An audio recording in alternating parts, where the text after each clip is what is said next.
I was nervous as a long-tailed cat in a room full of rockers.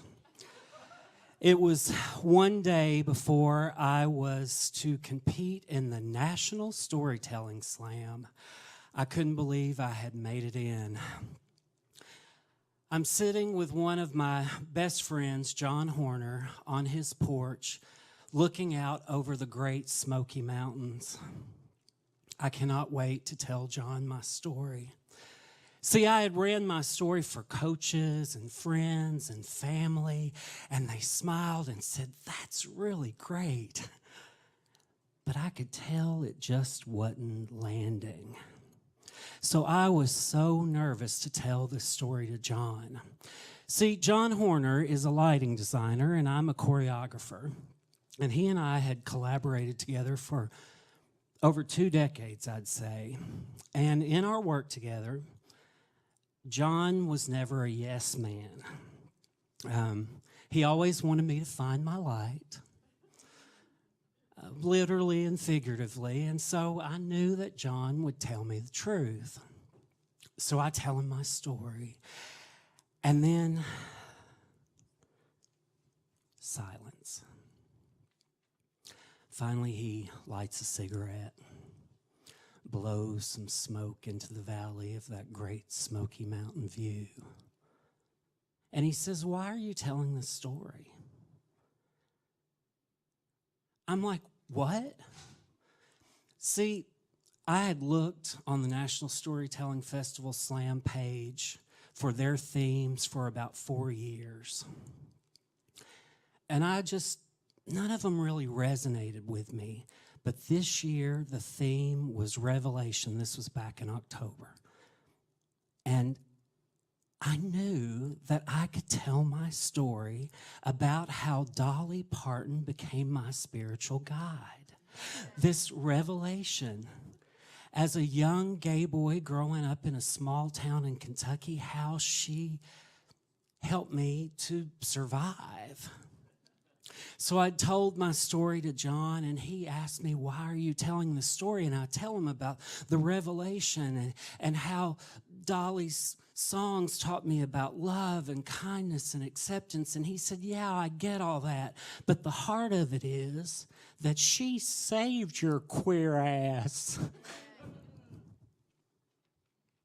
I said, "John, look, I only have 5 minutes. I had done this as a 2-hour full-length show on Dolly's 70th birthday. And I had to cut it down to 5 minutes. So I cut out a lot of the meat of the story. And the rules clearly stated that it needed to be family-friendly. 13 and up would be the audience. So maybe it was that. Maybe I didn't think that I was family friendly. I'm not sure, but like a good Protestant girl, I decided that I would stick to my guns and not change my story. See, I remember the first time that I saw Dolly Parton on TV. She came down out of the ceiling and landed right in the middle of our TV room. No, she descended on this red velvet rope swing, and right before her feet touched the ground, this heavenly voice pronounced her coming to earth. I remember getting so excited, and I waved to my mother and said, "Look, Mama, ain't she pretty?" And my English teacher father reminded me that ain't is not a proper word. And then my mother turned to me as my 9-year-old self sat there on the sculptured shag carpet and said, "Mark, honey, I wouldn't walk across the street to meet that tacky woman." My parents didn't care for country music. They thought it was for uneducated, beer-drinking, honky-tonkin' hillbillies. Maybe it was because it reminded them too much of their Irish roots, the sound of the old country. My parents always tried to rise above their station, they were from descendants of sharecroppers from Ireland. And they were always trying to rise above, use proper grammar, and I was always trying to butch it up and fit in. And so it made a perfect storm of anxiety and years of therapy. And thank you, Oprah and Dolly and Martha. Maybe it was because we never talked about our genealogy. Now, I'll admit, being from a small town in Kentucky, the gene pool was very limited. And once I did start looking at our genealogy, the family tree, the branches kind of do fork back in on themselves. I mean, I'll use the old adage, I'm surprised that I can walk and chew gum at the same time looking at my gene pool. Maybe it was that, or I don't know. I recently Googled, when I was working on this story, Irish immigrants. And there were these old political propaganda cartoons with ships, with people just spilling out, caravans, if you will.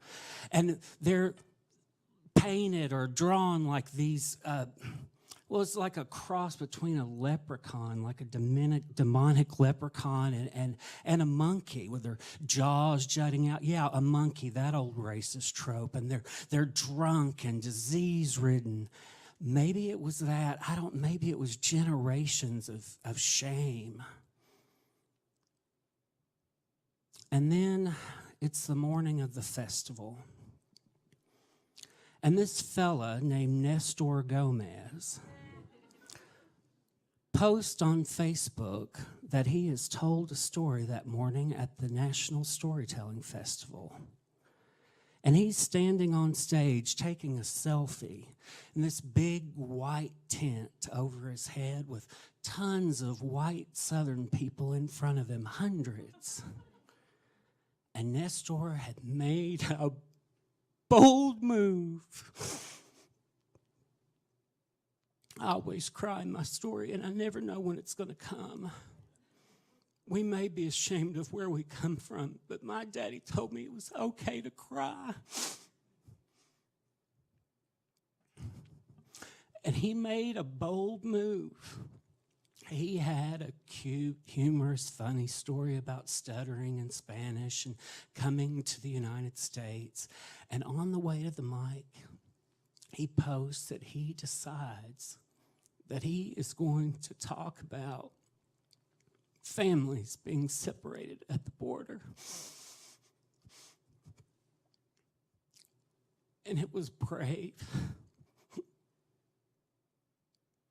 And my mind starts to flood to my friend Tia, whose mother, Tia is like a sister to me, whose mother took a machete and hacked her way through the jungles of Laos with 7 children in tow to get on a rickety boat and cross the Mekong River in the dead of night. Or my friend Daniel, this beautiful photographer, he always helps me find my light too.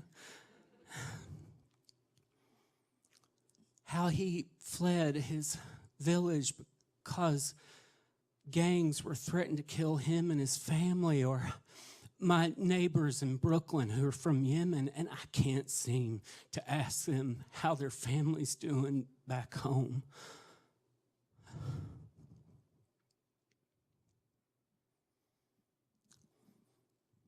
So I decided I would change my story, Nestor. And I would add 2 words, gay and queer. Thank you.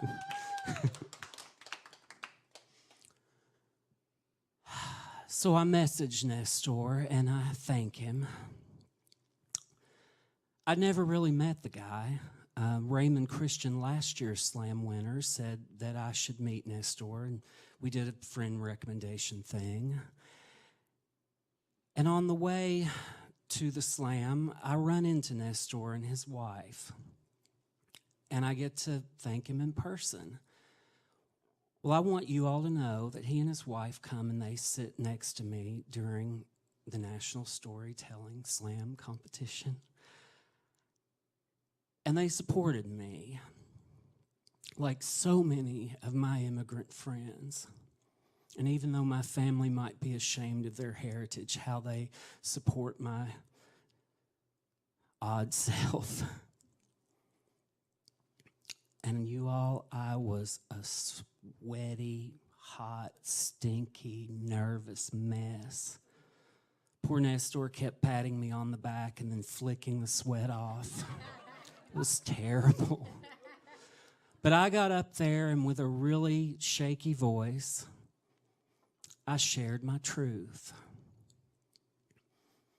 My immigrant sisters and brothers led me to that place. And Dolly led me to that place. She taught me how to own my sparkly self and not asking the audience to assume who I was, but to come out of the closet and tell them exactly who I am.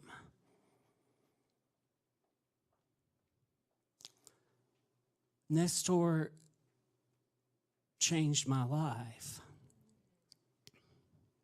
And Dolly taught me how to own my Irish heritage. And Nestor also led me to a win. You can clap for that.